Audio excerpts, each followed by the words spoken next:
जय हिंद विद्यार्थी मित्रों, स्वस्तिक शिक्षण संकुल, स्वस्तिक एजुकेशन कैंपस हिंदी माध्यम कक्षा 8 विषय गणित स्वाध्याय 3 चतुर्भुजों को समझना। इसके अंदर हम आगे चलते हैं और देखते हैं चतुर्भुज के प्रकार। क्या देखेंगे? चतुर्भुज के प्रकार। अभी तक हमने बहुभुज देखे थे। क्या सीखा था? बहुभुज। अब हम क्या सीखेंगे? चतुर्भुज के प्रकार के बारे में जानेंगे। पहला देखो, समलंब चतुर्भुज। जिस चतुर्भुज में आमने सामने की भुजाओं के सिर्फ एक ही युग्म की भुजाएं समांतर हो उसे समलंब चतुर्भुज कहते हैं। देखिए इसके अंदर आप देखोगे तो जिस चतुर्भुज में आमने सामने देखो, ये एडी और ये क्या है? बीसी। तो एडी और बीसी ये दोनों कैसे समान अंतर पे, इनकी दूरी देखो। जैसे मैं यहां से आपको समझाऊं,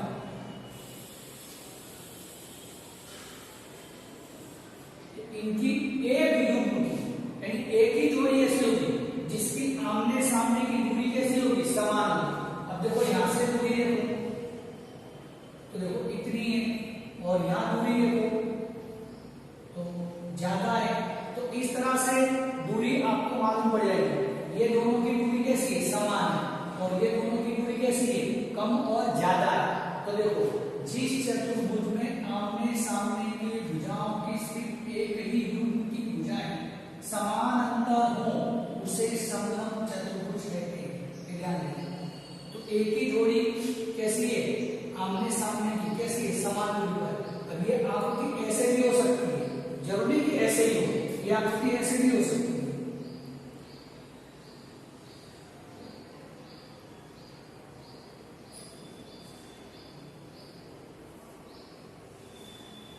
देखो ये और ये दोनों समान है। ये और ये दोनों समान अंतर है। और ये देखो इसका अंतर कितना है? तो आप देख लो खुद ही कैसा है। तो कम और ज्यादा है। तो इसका मतलब देखो ये दोनों का अंतर देखो, तो ये दोनों का अंतर कैसा है? समान है। तो आमने सामने दोनों का अंतर समान है, लेकिन ये दोनों का अंतर कैसा? अलग है। तो ये भी क्या कहलाएगा? समलंब चतुर्भुज कहलाएगा। क्या कहलाएगा? समलंब चतुर्भुज कहलाएगा। तो आपको ध्यान देना है। तो जिस चतुर्भुज के आमने सामने के एक युग्म की भुजाएं समान अंतर पे हो उसे समलंब चतुर्भुज कहते हैं। क्या कहते हैं? समलंब चतुर्भुज कहते हैं। ये आपको खास ध्यान देना है, समझे? चलिए अब उसके बारे में और भी कुछ जानते हैं।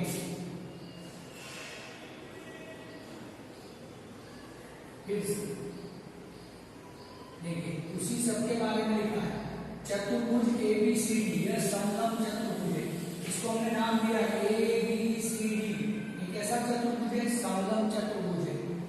चतुर्भुज ABCD में AD और BC जैसे समान दूरी पर आए हुए हैं। ये अब देखिए खास यहाँ पर, अब देखिए इसके अगर हम कोण की बात करें तो कोण A और कोण B बराबर 180, यानी ये दोनों मिलकर 180 होंगे और ये दोनों मिलकर 180 C और D जो समांतर है। तो उनके एक और के और दूसरी ओर के दोनों कोण कैसे होंगे? 180 होंगे। A और D नहीं मालूम और B और C का माप नहीं मालूम, वो निकलने के बाद मालूम पड़ेगा। लेकिन ये दोनों फिक्स है, ये दोनों 180 होंगे, ये दोनों 180 होंगे। अगर अभी मैंने जैसे आकृति बनाई थी आपको,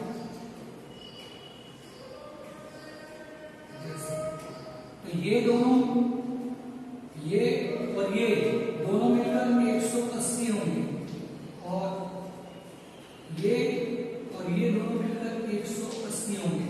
एकदम फिक्स है, ध्यान दीजिए कैसे ये दोनों।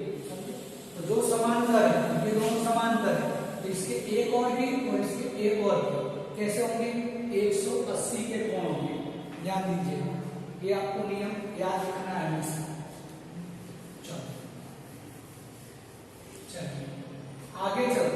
समलंब चतुर्भुज के विकर्ण एक दूसरे को प्रतिच्छेदित करते हैं। समलंब चतुर्भुज के विकर्ण देखो ये जैसे मैंने बनाया और जैसे कि मैंने बनाया तो ये एक दूसरे को क्या करेंगे, कहीं ना कहीं क्या करेंगे, प्रतिच्छेदित करेंगे, एक दूसरे को काटते हैं। ये आपको खास ध्यान देना है।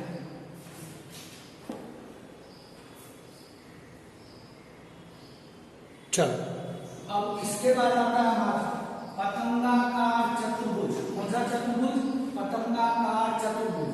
जिस चतुर्भुज में पास पास की भुजाओं की दो भिन्न भिन्न युग्म समान हो उस चतुर्भुज को क्या कहते हैं, पतंगाकार चतुर्भुज कहते हैं। देखो ये मैंने भी आपको यहाँ पे बना है ए बी सी डी, तो इसमें पास पास की देखो कौन, ए बी और ए डी, ए बी और ए डी ये दोनों पास पास की भुजाएं कैसी हैं, समान है। और यहाँ देखो बी सी और सी डी ये दोनों पास पास की भुजाएं ये आमने सामने हुई, तो पास पास की दो भुजाएं समान हो तो बी सी और सी डी, तो देखो बी सी और सी डी दोनों बराबर है। ए बी और ए डी ये दोनों कैसे बराबर है। तो पास पास की दो भुजाएं, पास पास की दो भुजाएं अगर समान हो तो उन्हें हम क्या कहते हैं, तो उन्हें हम पतंगाकार चतुर्भुज कहते हैं। चतुर्भुज ए बी सी डी में ए सी और बी डी ये इसके क्या कहलाएंगे, विकर्ण कहलाएंगे।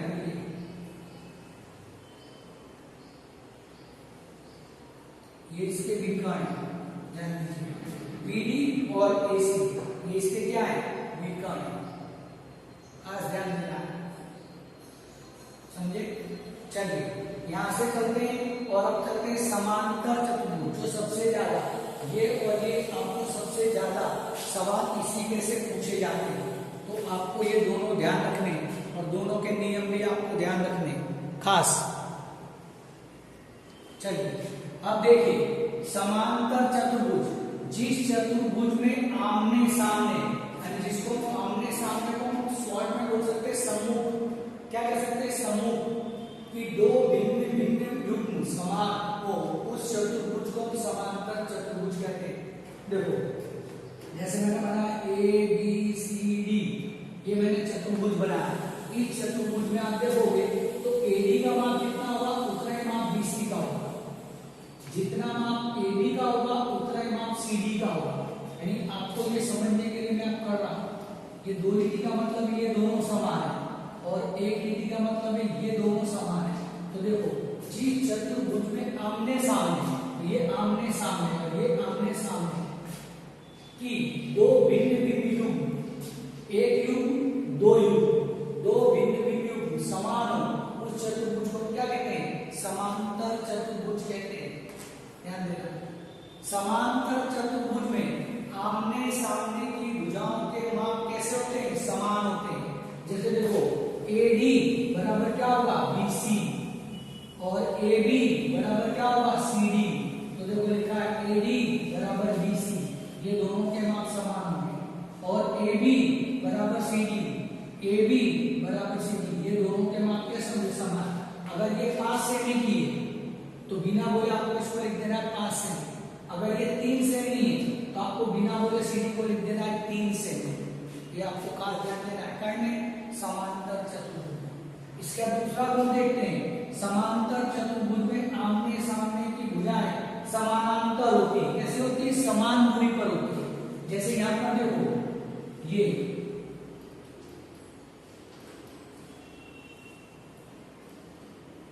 इसकी दूरी कितनी होगी और इन दोनों की दूरी भी कैसे होगी, एक जितनी ही होगी, अलग अलग नहीं हो सकती। बोले सर ये दोनों कम जा रहा है, देखो ये यहां से कम हुई है तो इधर ज्यादा है और ये यहां से कम है तो इधर ज्यादा है। तो दोनों की दूरी कैसी है, इधर यहां से यहां की दूरी और यहां से यहां की दूरी, ऊपर से नीचे की दूरी, ऊपर से नीचे की दूरी कैसी है, समान है। तो ऐसी आकृति को हम क्या कहते हैं, समांतर चतुर्भुज कहते हैं। इसीलिए तो मैंने लिखा भी है, देखो एडी समांतर कौन, BC, AD से समान दूरी पर कौन आया होगा, BC, और AB से समान दूरी पर कौन आया है, CD। तो इस तरह से आप उसे बता सकते हैं। चलिए फिर से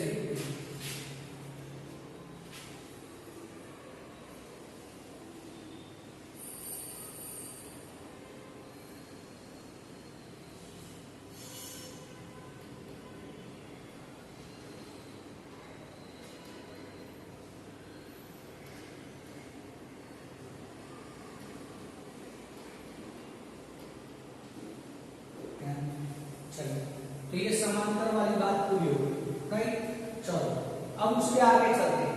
बराबर, समांतर चतुर्भुज में आमने सामने के कोण कैसे होते हैं? समान होते हैं। देखो, कोण ए और कोण सी ये दोनों के माप समान होंगे। अगर मान लो ये 80 का है, ये 120 का है, तो ये 120 का है। अगर ये 100 का है तो ये 100। आपको ये मान लेना। आमने सामने के कोण के माप हमेशा समान होंगे। किसमें? समांतर चतुर्भुज में। समांतर चतुर्भुज में आमने सामने के कोण के माप कैसे होते हैं? समान होते हैं। अगर ये 100 का है तो ये 100 का है। ध्यान दीजिए, ये कितने का होगा तो बाद में बात करेंगे। ये 100 का है तो ये 100 का है। अगर ये 60 का है तो ये 60 का है। आमने सामने के कोण के माप कैसे होते हैं? समान होते हैं। तो समांतर चतुर्भुज में आमने सामने के कोण के माप समान होते हैं। देखो, कोण ए और कोण सी दोनों बराबर होंगे। कोण बी और कोण डी ये दोनों भी कैसे होंगे? बराबर होंगे। समांतर चतुर्भुज में पास पास के कोण कैसे होते हैं? पूरक होते हैं। पास पास के कोण पूरक होते हैं। पूरक यानी 180, उसको हम समपूरक भी बोल सकते हैं। क्या बोल सकते हैं? समपूरक। जैसे कोण ए और कोण बी, तो ये दोनों कोण ए और कोण बी ये दोनों पास पास है। कोण बी और कोण सी ये दोनों पास पास है। कोण सी और कोण डी ये दोनों पास पास है। कोण डी और कोण ए ये दोनों पास पास है।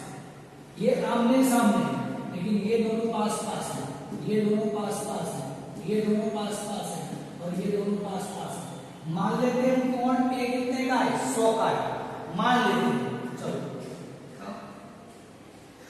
कोण ए बराबर 100 ऐसा मान लेते हैं। तो देखो, आपको बिना बोले लिख देना है कोण सी बराबर 100। तो यहां पर कोण ए प्लस कोण बी बराबर 180, क्योंकि ये दोनों पास पास के। तो ये दोनों पास पास के, तो देखो, तो कोण ए 100 और कोण बी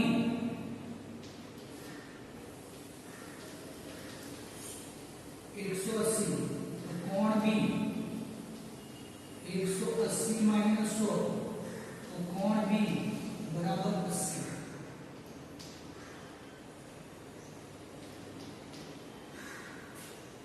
कितना?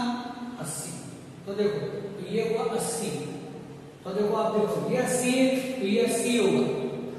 देखो, अब यहाँ पर मैंने 100 बताया, तो यहाँ अपने आप कितना हो गया? 100। ये दोनों पूरक है। 180 के तो ये 100 है, तो कितने का होगा? 80 का। आमने सामने कितने के हुए? समान, 80 के।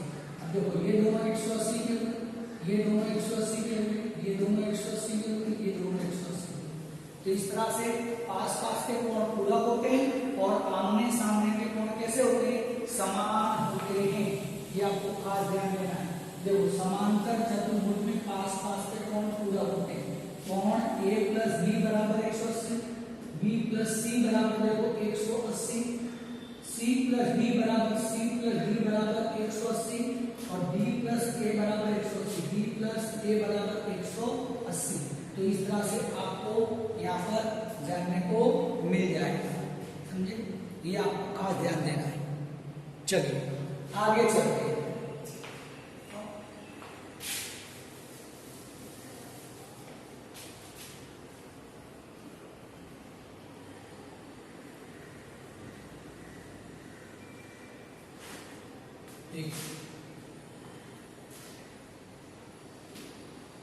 अब देखिए, समांतर चतुर्भुज के द्विकर्ण परस्पर प्रतिच्छेदित करते हैं। देखो, समांतर चतुर्भुज के द्विकर्ण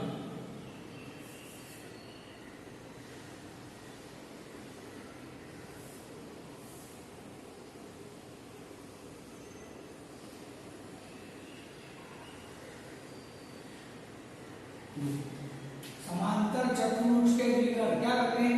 परस्पर प्रतिच्छेदित करते हैं, दूसरे को काटते हैं। मान लो जहां काटा वहां पर हमने m नाम दे दिया। क्या नाम दे दिया? m। तो ध्यान देना, समांतर चतुर्भुज के द्विकर्ण परस्पर प्रतिच्छेदित करते हैं। समांतर चतुर्भुज के द्विकर्ण कौन हुए? AC और BD। ये दोनों के माप कैसे होते हैं? बराबर होते हैं। जितने का AC होगा उतने का BD होगा। ये जहां काटते हैं वहां से ये आधे आधे हो जाते हैं, जैसे AM बराबर MC, देखो यहाँ लिखा है AM बराबर MC, यानी जहां काटेंगे वहां से क्या करेंगे, आधे हो जाएंगे। जैसे मान लो ये टोटल AC कितने का है, 8 का है, AC बराबर 8 C, तो लिखेंगे AM बराबर तो AC बटे 2 तो 8 बटे 2 बराबर कितना, 4, तो ये AM 4 का हो जाएगा और MC भी कितने का, 4 का। अब देखो ये इसके बराबर है, तो AC अगर 8 है तो आपको अपने आप AC बराबर 8 आपको लिखने का AC बराबर BD, तो इसलिए BD बराबर कितना, 8, अपने आप 8 सेम हो जाएगा।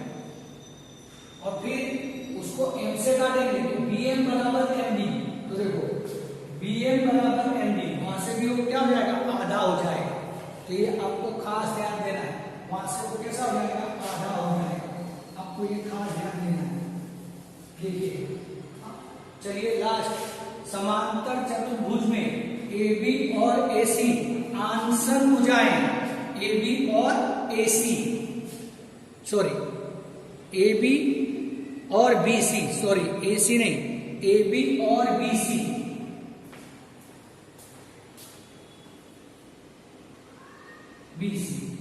AB और BC आंसर भुजाएं, AB और देखो AB और AC, तो देखो यहाँ काट रहा है तो इसलिए इसको हम क्या बोलेंगे, आंसर भुजाएं बोलेंगे। कोण A और कोण B समांतर चतुर्भुज की आंसर कोण है, कोण A और कोण B ये दोनों कैसे हैं, आंसर कोण है। दोनों ही कोण उभयनिष्ठ भुजाओं के अंत बिंदुओं पर बने हुए हैं, देखो ऐसे AB और ये देखो BC, तो देखो इस पर बना हुआ है और ये इस पर बना हुआ है, तो इस तरह से हम कह सकते हैं कि दोनों कैसे उभयनिष्ठ भुजाओं के अंत बिंदुओं पर बने हुए हैं, तो इसलिए हम इसको कहते हैं आंसर कोण कहते हैं। तो ये भी हम कह सकते हैं। जय हिंद।